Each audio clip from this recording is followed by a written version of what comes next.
Hi everybody, you're listening and watching to LEAP Weekly. My name is Bob Trezise. I'm President and CEO of Lansing Economic Area Partnership, LEAP, which handles economic development activities here in the greater Lansing, Michigan area, which is Ingham, Eaton, and Clinton County.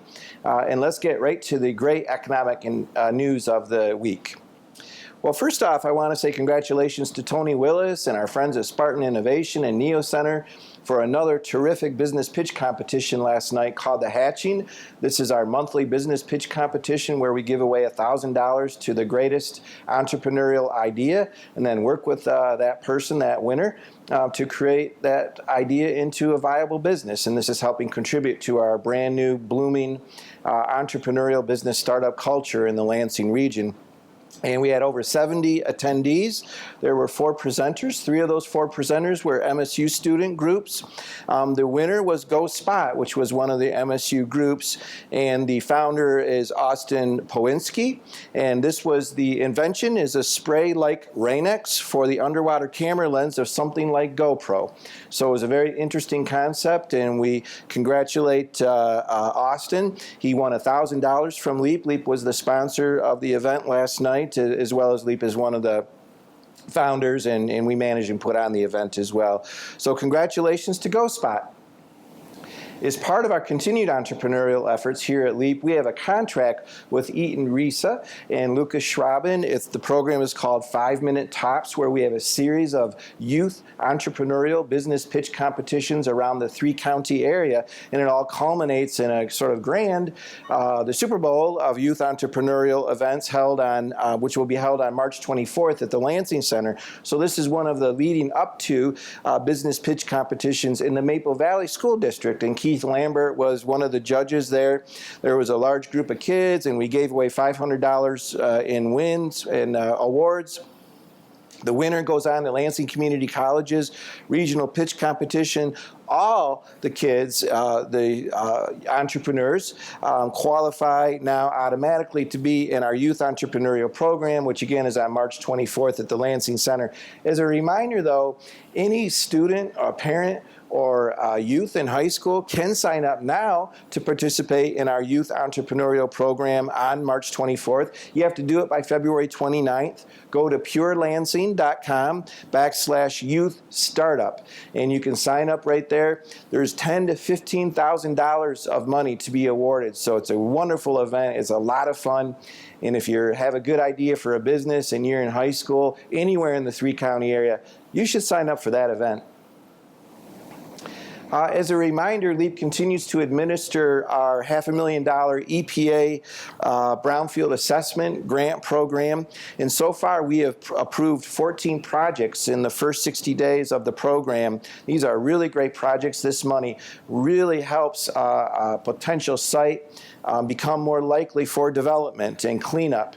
A very important program. And 5 have been awarded in Lansing, 4 in Eaton County, 7 overall in Ingham County, and we're working on getting some going in Clinton County as well. Congratulations to Keith Lambert and to the Lansing Brownfield Authority and to our Brownfield work group, which represents the whole 3-county area. It's really going well. Well, just more good news about unemployment rate. The Lansing area's unemployment rate dropped to basically an unimaginable 3.2% unemployment. And you put that together with the recent U.S. Census Bureau population figures that showed our region growing in population. And in fact, maybe just as or more importantly, the 2 cities, Lansing and East Lansing, are actually core urban areas also growing in population. Things are going really well, looking very promising for the future. Yeah, and last night, Thursday night, at Charlotte High School, Brent Case, our Vice President of Business Attraction, and of course one of his target attraction areas is the insurance industry.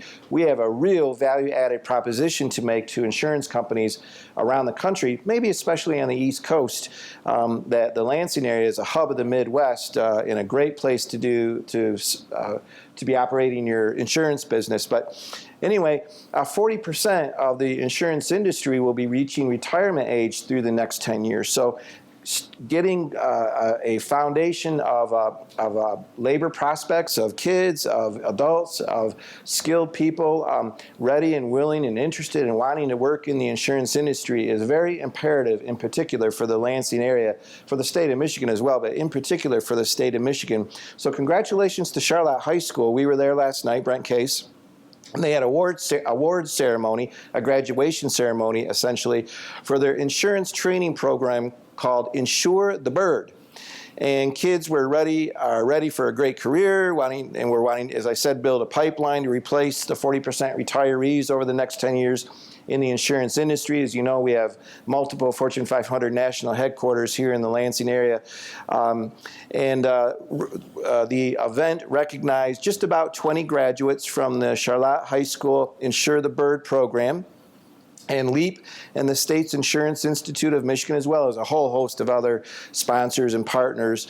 Want to say a special thank you to instructor Monique Colisi, and Pat McFarland was there too, our friend from MSU Federal Credit Union formerly, who is now director of the Department of Insurance and Financial Services at the state of Michigan, was there. It was a great event in another great way. There are so many activities going on in schools and beyond, training to put together the best labor force in America for the insurance industry. And this is just one more example. So congratulations to Charlotte High School. I want to also mention that everyone should check out this month's Greater Lansing Business Monthly. There's a terrific article in there about LEAP's new Diversity Lansing initiative, a very powerful program. We had another training event this week. It was sold out. We had to turn people away. I went.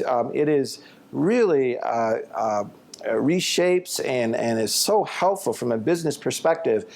If you're having trouble locating and bringing in labor, this is a training program that can really open your eyes to techniques and policies that will help you bring in more talent and better talent. It's just a terrific program. I encourage everyone to continue to sign up and participate in our training programs about how to introduce effectively diversity into your workplace and into our community as well. A terrific way to address the labor shortage issue. Congratulations to Teddy Parsons on that. But anyways, there's a great article in Greater Lansing Business Monthly, as well as a wonderful profile and interview with our own Jack Davis, one of the founding members of LEAP. So congratulations, Jack, on that wonderful article as well. Finally, I want to two things, actually. I want to say congratulations to the Lansing Regional Chamber of Commerce. As usual, their monthly economic luncheon is one of the absolute top events and most important events in the state of Michigan now. As far as economic development goes, there were well over 500 people jam-packed into the Kellogg Center. Another first-class event. And Mark Roos, who is the General Motors Senior Executive Vice President for Global Product Development, was the speaker. And I got to tell you, it was amazing to hear him speak about Lansing, Michigan, to hear him describe the technical abilities and the work ethic and everything else about our labor force here, working with management in the plants themselves. We have two of the North America's most brand new technologically advanced car assembly plants. Makes us a very rare community. And he said that nothing but bigger stuff is coming. That there's a reason why the Camaro moved here from Canada. There's a reason why the Camaro and the Cadillacs are making Motor Trend cars of the year after year. And there's going to be a lot more excitement now. Probably more of the action is going to be over at the Lansing Delta plant, the second plant at the Grand River plant. There's now 3 shifts running, so that is full with product, Cadillacs and Camaro. And he made it very, very clear that the top decisions, the best products, the best sellers, that they think about Lansing first and foremost to put that product here and make them. So a very bright future in advanced manufacturing and car making is still well and alive here in place in Lansing. The nice thing about it is, in decades past, that was our economy. Now it's nice to talk about it because it's just a slice of our pie. We are one of the most diversified economies in the state of Michigan. So good news for us. And finally, my good friend Janice Karcher, who runs the Genesee Economic Alliance, which includes Flint, Michigan. I've known Janice for years, and I had a chance to spend several hours with her yesterday, as well as a group of top economic development leaders. from around the state. And she's working very, very hard in the Flint situation and had a lot of good advice, and I just wanted to pass along a couple thoughts. Number one, she urges everyone, if you wish to contribute or help to the Flint water crisis, that you should go to flintkids.org, that is the one-stop shop. That's the best place that everyone should go to. And it was interesting that she also mentioned that they have basically sold out buildings around Flint stacked with water and filters, and she suggested that that isn't what they really need anymore, that they have plenty of that. What they really need are money, frankly, number one, but number two, lots of programs and services related to health and economic development of the Flint community. Flint is going to rebound from this, but it's important that we all pick up our brothers and sisters wherever they are and to help. So it's flintkids.org. It's been another great week. I wish everyone a good one, and we'll see you next week.